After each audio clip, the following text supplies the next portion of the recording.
আল্লাহ রাব্বুল আলামিন বলেন, আলাম ইয়াজিদকা ইয়াতীমান ওয়া ফাআওয়া, হে আমার হাবিব আপনাকে আমরা কি পাইছি? এতিম পাইছি, আপনাকে ঠিকানা দিছি। ওয়াজাদাকা দাল্লান ফাহাদা, আপনি হারাই গেছিলেন, আপনাকে রাস্তা দেখাইছি।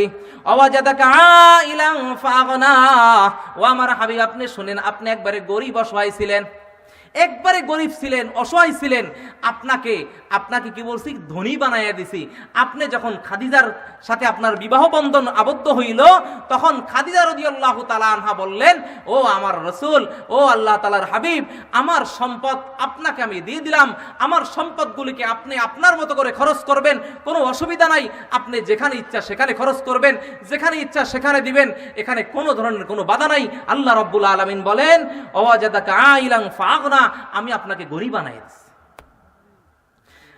ফাআম্মাল ইয়াতীমা ফালা তাকহার, এখন শেষে তিনটা নসিহত আল্লাহ তাআলা করতেছেন, আল্লাহ তাআলার হাবিবকে তিনটা নসিহত করেন। ফাআম্মাল ইয়াতীমা ফালা তাকহার, এ আমার হাবিব শোনেন, কোন এতিম গরিবদেরকে দেখলে তাদেরকে আপনি ধমক দিবেন না, জিরিক দিবেন না, তাদেরকে খারাপ ব্যবহার করবেন না, তাদের সাথে এতিমদের সাথে ভালো ব্যবহার করবেন, এতিমদের সাথে খারাপ ব্যবহার করবেন না। এতিমদের সাথে খারাপ ব্যবহার করা উচিত নয়, কারণ আমি আপনাকে এতিম পাইছি। আল্লাহ রাসূল সাল্লাল্লাহু আলাইহি ওয়াসাল্লাম ঈদের মাঠে যান ঈদের নামাজ পড়ানোর জন্য, ঈদগাহে যান ঈদের নামাজ পড়ানোর জন্য। ঈদের ময়দানে যাওয়ার পথে দেখলেন কিছু বাচ্চা খেলাধুলা করে, আর একটা বাচ্চা রাস্তার পাশে বসে কেমন কান্নাকাটি করে। আল্লাহ রাসূল সাল্লাল্লাহু আলাইহি ওয়াসাল্লাম ওই ছোট্ট বাচ্চাটার কাছে গিয়ে বললেন, তুমি কান্না করো কেন? তারা যে খেলাধুলা করে তাদের কাছে যেইগুলো আছে তোমার কাছে নাই, এই জন্য তুমি কান্নাকাটি করো, নাকি অন্য কোনো কারণ? ওই ছোট্ট বাচ্চাটা বলে, ইয়া রাসূলুল্লাহ, ইয়া হাবিবাল্লাহ, আমারও ওই ছোট্ট বাচ্চাদের মতো বাবা ছিল, আমার ওই ছোট্ট বাবা, ওই ছোট্ট ছেলেদের মতো মা ছিল, আজকে আমার মাও নাই, বাবাও নাই। ইয়া রাসূলুল্লাহ, ঈদের আনন্দ আমারও ছিল, আজকে আমার বাবা না থাকার কারণে নতুন কাপড় আমাকে কেউ দেয় নাই, আমার মা না থাকার কারণে আমাকে কেউ গোসল করায়া দেয় নাই, আমার বাবা না থাকার কারণে আমাকে যে ঈদগাহে কেউ নিয়ে যাবে সেই রকমও কোনো ব্যক্তি নাই। এই জন্য আজকে ঈদের দিন আমার চোখের পানি পড়ে, আমার চোখের পানি ফেলানো ছাড়া আর কিছু আমি আর কিছু পাই না। আল্লাহ রাসূল সাল্লাল্লাহু আলাইহি ওয়াসাল্লাম ওই ছোট্ট বাচ্চাটাকে সঙ্গে করে ঘরে গেলেন। ঘরে যাওয়ার পরে আয়েশা সিদ্দিকা রাদিয়াল্লাহু তাআলা আনহাকে বললেন, আয়েশা, এই ছোট্ট বাচ্চাটার মা নাই, বাবা নাই, এই ছোট্ট শিশুটাকে গোসল করায়া দাও, আমি তাকে ঈদগাহের ময়দানে নিয়ে যাব। এর মধ্যে আল্লাহ রাসূল সাল্লাল্লাহু আলাইহি ওয়াসাল্লাম আরেকটা লোককে ফাতেমার বাড়িতে পাঠাইলেন। ফাতেমাকে গিয়ে বলো, হাসানের যে কাপড়টা আছে ছোট্ট একটা কাপড় যাতে এনে দেয়, যেই কাপড়টা এই বাচ্চার গায়ে লাগে। ওই হাসান রাদিয়াল্লাহু তাআলা আনহু আর এই ছোট্ট বাচ্চা এক বয়সের ছিল। আল্লাহ রাসূল সাল্লাল্লাহু আলাইহি ওয়াসাল্লাম ওই লোকটাকে পাঠাইলেন, হাসান রাদিয়াল্লাহু তাআলা আনহুর একটা কাপড় নিয়ে আসলেন। আনার পরে এই ছোট্ট বাচ্চাটাকেও গোসল করাইলেন। গোসল করানোর পরে ওই হাসান রাদিয়াল্লাহু তাআলা আনহুর কাপড়টাকে এই ছোট্ট বাচ্চাটাকে পরাইলেন। পরানোর পরে ওই ছোট্ট বাচ্চাটাকে বললেন, তোমার বাবা যখন জীবিত ছিল ঈদের দিনে তোমাকে গোসল করাইয়া তোমার আম্মা যখন তার সামনে দিত, তোমাকে তোমার বাবা কিভাবে ঈদগাহের ময়দানে নিয়ে যাইতো বলো? ওই ছোট্ট শিশু বলে, আমার বাবা আমাকে কাঁধের উপর নিয়ে ঈদগাহে নিয়ে যাইতো। আল্লাহ রাসূল সাল্লাল্লাহু আলাইহি ওয়াসাল্লাম সঙ্গে সঙ্গে নিচে বসে গেলেন, আর ওই ছেলেটা উপরে দাঁড়িয়ে আছে। ওই ছেলেটাকে বললেন, তুমিও আমার কাঁধে চড়ো, তোমার বাবা যেরকম ভাবে তোমাকে ঈদগাহে নিয়ে যাইতো, আজকে আমিও তোমাকে ঈদগাহে আমার কাঁধে করে নিয়ে যাব। আমার কাঁধে চড়ো ও ছেলে, শোনো, আজ থেকে আমি মুহাম্মদ তোমার বাবা, আর আজ থেকে আয়েশা তোমার আম্মা। এতে তুমি রাজি আছো নি গো বাবা? ওই ছেলে বলে, ইয়া রাসূলুল্লাহ, ইয়া হাবিবাল্লাহ, আপনি আমার বাবা আর আয়েশা আমার মা, এর থেকে বড় নিয়ামত আর কি হইতে পারে? আমি এতে রাজি এবং খুশি হয়ে আছি। আল্লাহ রাসূল সাল্লাল্লাহু আলাইহি ওয়াসাল্লাম কাঁধে করে ওই ছেলেটাকে, ওই যে বাচ্চারা যেখান থেকে তাকে নিয়ে এসেছিল সেই জায়গায় নিয়ে যখন গেল, নিয়ে যাওয়ার পরে ওই ছোট্ট বাচ্চাদের ভিতর একটা বাচ্চা ওই কাঁধে বাচ্চাটাকে জিজ্ঞাসা করে, কিরে তুই না নোংরা অবস্থায় ছিলি, তোর গায়ে না কাপড় ছিল না, তোর গায়ে কিভাবে এইরকম পরিষ্কার কাপড় আসলো? তুই কিভাবে আল্লাহর রসুলের কাঁধের ভিতর উঠলি বল? আল্লাহর রসুল সাল্লাল্লাহু আলাইহি ওয়াসাল্লামের কাঁধে কিভাবে উঠলি বল?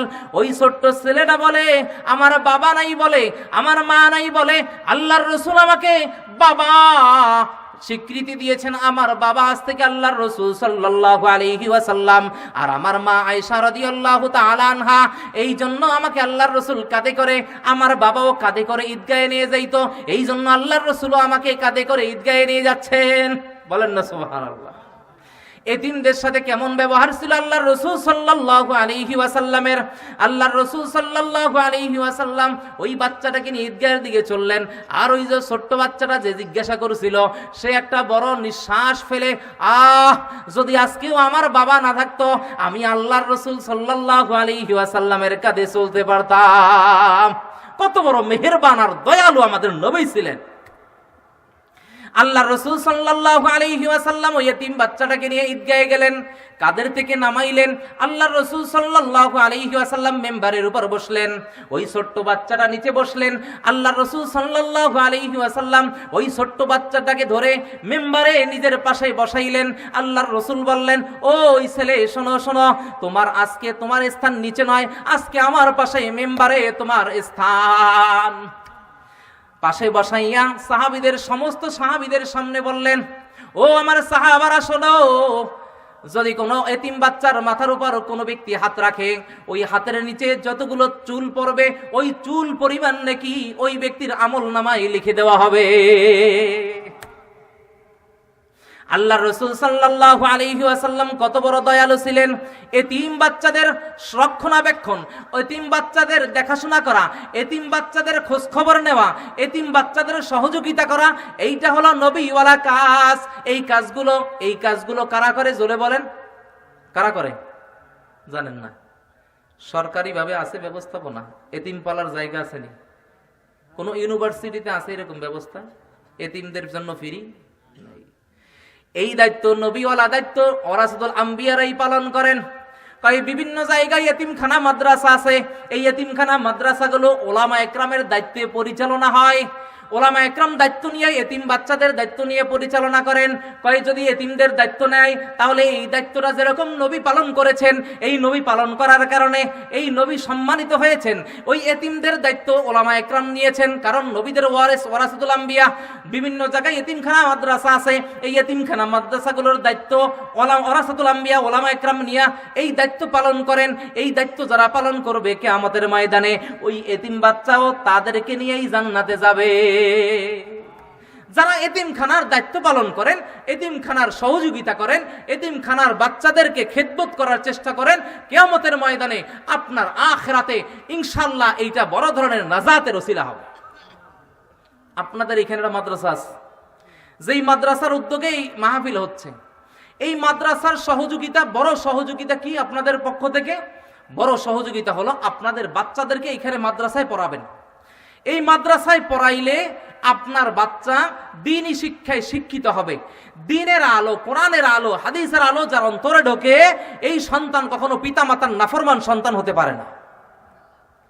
কোন আলেমের পিতা, কোন আলেমের মাতা বৃদ্ধাশ্রমে আপনি খুঁজে পাবেন না। কিন্তু বড় শিক্ষিত ব্যক্তি, বুদ্ধিজীবী ব্যক্তির মা বাবা বৃদ্ধাশ্রমে অবস্থান করে, এরকম আছে না নাই? জোরে বলেন, আছে না নাই? কোন ওলামা একরামের পিতা মাতাকে আপনি পাবেন না।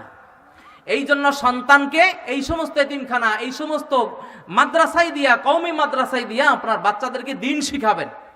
ওয়ারাসাতুল আম্বিয়া ওলামা একরাম এই দায়িত্ব পালন করতেছেন।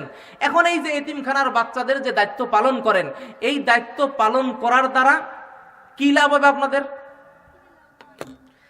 লাভটা কি হবে আপনাদের? আল্লাহ তাআলা পরের আয়াতে বলেন, ওয়া আম্মাস সাইলা ফালা তানহার, ওয়া আম্মাস সাইলা ফালা তানহার। কোন ভিক্ষুককে কেউ যদি চায় তোমার কাছে, তাকে ফিরাইয়া দিও না। কেউ কিছু যদি তোমার কাছে চায় তাকে ফিরাইয়া দিও না। আল্লাহ রব্বুল আলামিনের আদেশ। আল্লাহর রাসূলকে বললেন এই কথাটা পুরা কিয়ামত পর্যন্ত যত মানুষ আসবে দুনিয়ায় সমস্ত মানুষের জন্য এই মেসেজ, তোমরা গরিবদেরকে, সায়েলদেরকে, ভিক্ষুকদেরকে ফিরাইয়া দিও না। এই মেসেজটা শুরু থেকে আছে। এখানে আমি দুইটা কথা বলি। এক নম্বর কথা, আপনার ঘরে যদি কোনো ভিক্ষুক আসে, আসার পরে রুটি চায়, আপনি একটা রুটি পাঠাইলেন আপনার ছেলেকে দিয়ে, এইখানে 3 জনে পুরস্কৃত হবে। কথা শোনেন, মনোযোগ দিয়ে শোনেন। যেই রুটি বানানোর জন্য ব্যবস্থা করছেন আটা কে কোনছে? ঘরের কর্তা আটাকে নিয়ে আনছেন। এই আটা দিয়ে রুটি বানাইছেন কে? ঘরের মা, ঘরের বোন যিনি আছেন সে রুটি বানাইছেন। এই রুটিটা বানানোর পরে দিয়ে আসলেন কে? আপনার সন্তান। এই যে 3 জনের ব্যাপারে হাদিসের ভাষ্য হইল আল্লাহ রাব্বুল আলামিন এই 3 জনের জীবনের গুনাহগুলোকে মাফ করে দিবেন। কথা বুঝাইতে পারে নাই?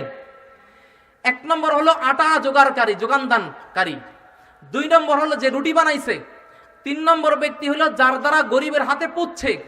এই 3 জনকে আল্লাহ রাব্বুল আলামিনের পক্ষ থেকে ঘোষণা হইল তাকে কি করবেন? গুনাহগুলো মাফ করে দিবেন। এই একটা কথা শুনেন। 2 নম্বর কথা এই ব্যাপারে আমার, সেটা হলো এই যে মাদ্রাসা যেটা আছে, এই মাদ্রাসার তালেবে এলেম আছে, যারা কোরআন হাদিস শিখে, এরকম বাচ্চা আছে না? এখানে আছে 70 জনের উপরে আছে আমি শুনছি। শিক্ষকরাও আছেন। তো এইখানে কোন ছাত্র যদি কোনো শিক্ষককে একটা মাসআলা জিজ্ঞাসা করে, হুজুর 2 রাকাত নামাজ পড়ার সময় আমি কিভাবে পড়বো একটু নিয়মটা বলেন। কথা বুঝছেন? এই নিয়মটা একজন ছাত্র শিক্ষককে জিজ্ঞাসা করছে। শিক্ষক যেখানে উপস্থিত ছিলেন, যেখানে ছাত্র উপস্থিত ছিলেন, সেই মজমায় আরো কিছু মানুষ ছিল। যে প্রশ্ন করছে সে, তার সাথে আরো সহপাঠী ছিল না? থাকে না? ছাত্র আরো আছে না? আছে। শিক্ষক একজন, এই 3 জন। এখন ওই ওস্তাদ ওই ছাত্রের প্রশ্নের উত্তর দিবেন। কোথায় বসে দিবেন? মাদ্রাসায় বসে দিবেন।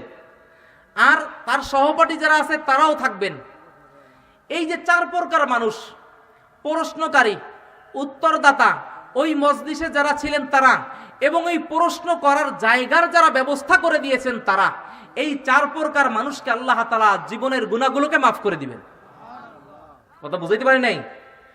তাহলে আল্লাহ তাআলা যে বলেন ওয়াম্মা সাইলা ফালা তানহার, আল্লাহর রাসূলকে এই কথা বলা মানে পুরা দুনিয়ার সমস্ত মানুষকে বলেছেন, কোন ভিক্ষুককে, কোন সায়েলকে, যাদের প্রয়োজন তাদের পক্ষ থেকে যদি কোনো ব্যক্তি কিছু চায় তাকে তোমরা ফিরাইয়া দিবা না। এই মাদ্রাসাটা আরো বড় হোক, এটা আপনারা চান না? কারা কারা চান দেখি?